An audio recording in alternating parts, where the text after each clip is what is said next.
नमस्कार, द नगरी न्यूज की खास पेशकश खबर दिन भर में आपका स्वागत है। मैं हूं ललित वर्मा। चलिए रुक करते हैं आज की बड़ी खबरों की ओर।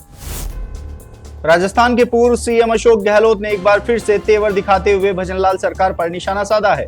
पूर्व सीएम अशोक गहलोत ने राज्य सरकार और सीएम भजनलाल पर तंज कसते हुए कहा है कि यहाँ पर सरकार है क्या? यहाँ पर सरकार तो है ही नहीं, सरकार नाम की चीज भी नहीं है।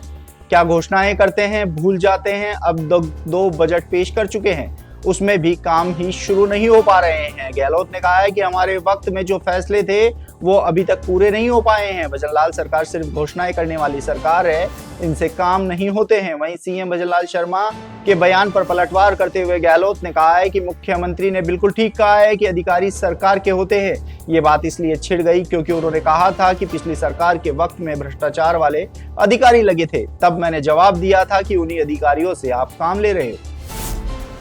शहर में खराब होती ट्रैफिक स्थितियों को सुधारने के लिए जो बजट घोषणाएं की गई थी वो एक के बाद एक निरस्त हो रही हैं। 2025-26 के बजट में 65 करोड़ से झोटवाड़ा आरओबी से खातीपुरा तक एलिवेटेड रोड की जो घोषणाएं की गई वह फिजिबिलिटी स्टडी में फेल हो गई हैं। कंसल्टेंट की रिपोर्ट के मुताबिक मौजूदा ट्रैफिक 485 पीसीयू के लिए एलिवेट की जरूरत 2036 में होगी। फिलहाल जोनल डेवलपमेंट प्लान में सड़क 100 फीट है, लेकिन मौके पर 60 से 70 फीट ही है। ऐसे में अतिक्रमण हटाना, सिर्फ चौड़ाई बढ़ा दें तो ये पर्याप्त होगा। रिपोर्ट के साथ जीएडीए ने एलिवेटेड को औचित्यपूर्ण नहीं जान रिपोर्ट यूडीएच को भेजी है। यही हाल सीकर रोड नंबर 1 से 21 करोड़ के अंडरपास की घोषणा का भी है। झालावाड़ में हुए सरकारी स्कूल हादसे और जयपुर की नीरजा मोदी स्कूल में छात्रा मायरा की मौत के बाद राज्य सरकार स्कूलों की सुरक्षा व्यवस्था को लेकर सख्त हो गई है। शिक्षा विभाग ने सरकारी और प्राइवेट स्कूलों की निगरानी के लिए स्टेट स्कूल स्टैंडर्ड अथॉरिटी बनाने की तैयारी शुरू कर दी है। यह अथॉरिटी स्कूलों में शैक्षणिक व्यवस्था, मूलभूत सुविधाओं और छात्र सुविधा जैसे सभी पहलुओं पर नजर रखेगी। स्टेट स्कूल अथॉरिटी राज्य के 1 लाख से अधिक सरकारी और निजी और प्राथमिक स्कूलों की निगरानी करेगी। अधिकारियों के अनुसार इस अथॉरिटी का मुख्य उद्देश्य छात्र सुरक्षा सुनिश्चित करना, शिक्षा की गुणवत्ता में सुधार करना और स्कूलों में बुनियादी मानकों का पालन करना है। फरहान अख्तर अभिनीत बहुप्रतीक्षित फिल्म 120 बहादुर आखिरकार सिनेमाघरों में रिलीज हो चुकी है और शुरुआती प्रतिक्रिया बताते हैं कि फिल्म ने दर्शकों और समीक्षकों के बीच जोरदार प्रभाव डाला है। मीडिया से लेकर बॉलीवुड सेलिब्रिटीज तक हर कोई इस फिल्म की तारीफ कर रहा है। रिलीज के पहले ही दिन 120 बहादुर पूरे देश में चर्चा का प्रमुख विषय बन गई है। इसी उत्साह के बीच फिल्म ने एक बड़ी उपलब्धि हासिल की है। दिल्ली सरकार ने फिल्म को टैक्स फ्री घोषित कर दिया है। भारत की सबसे साहसी और गर्व से भरी लड़ाइयों में से एक रेजांग ला की ऐतिहासिक लड़ाई पर आधारित यह फिल्म न सिर्फ दर्शकों का दिल जीत रही है बल्कि इतिहास और वीरता के प्रति सम्मान के लिए भी सराही जा रही है।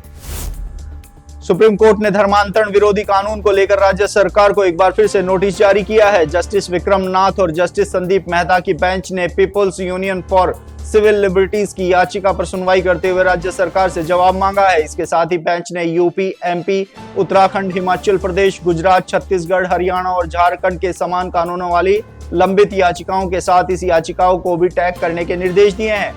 सुप्रीम कोर्ट अब सभी याचिकाओं की एक साथ सुनवाई करेगा। याचिका में कहा गया है कि यह कानून व्यक्तिगत आस्था पर अत्यधिक सरकारी नियंत्रण लगाता है।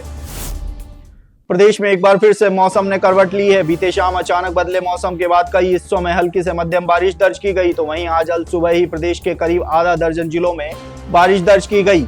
अल सुबह 4 बजे से शुरू हुई बारिश का दौर करीब 1 घंटे तक चला, तो वहीं मौसम विभाग ने नागौर, सीकर, जयपुर, दौसा, अलवर, झुंझुनू सहित आसपास के जिलों में बारिश का येलो अलर्ट जारी कर दिया है। मौसम बदलने के साथ ही दिन के तापमान में अचानक गिरावट दर्ज की गई। इस दौरान कई जिलों में दिन का तापमान 3 से 4 डिग्री तक गिरा, तो वहीं लोगों को सर्दी का एहसास होने लगा।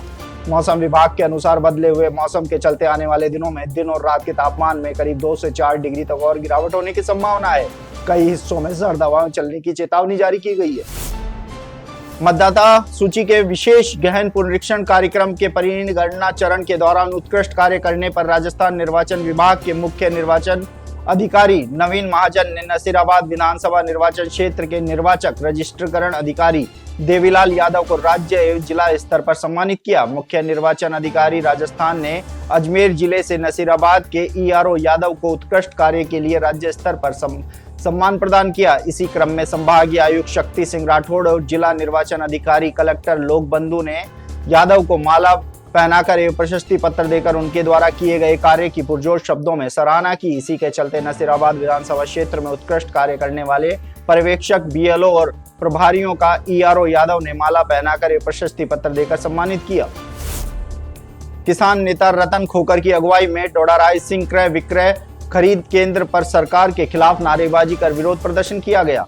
किसान नेता रतन खोकर ने बताया कि सरकार मूंग की एमएसपी प्रति क्विंटल 8,768 रुपए है और उड़द की एमएसपी 7,800 रुपए है, लेकिन व्यापारी औने पौने दामों पर खरीद कर रहे हैं, जिससे किसानों में काफी नाराजगी है। भाजपा सरकार युवाओं को विकास के बड़े बड़े दावे किए थे। किसान की उपज मूंग, उड़द और मूंगफली एमएसपी पर खरीद करेंगे, लेकिन ऐसा नहीं होने से किसानों में आक्रोश है और यह आक्रोश खरीद केंद्र टोडाराइसिंग के धरातल पर देखने को मिला। खरीद चालू नहीं होने पर किसानों में भारी आक्रोश देखने को मिला। किसान नेता रतन खोकर ने बताया कि जल्द ही से जल्द न्यूनतम समर्थन मूल्य पर खरीद चालू करें, नहीं तो किसानों को फिर से सड़कों पर उतरना पड़ेगा।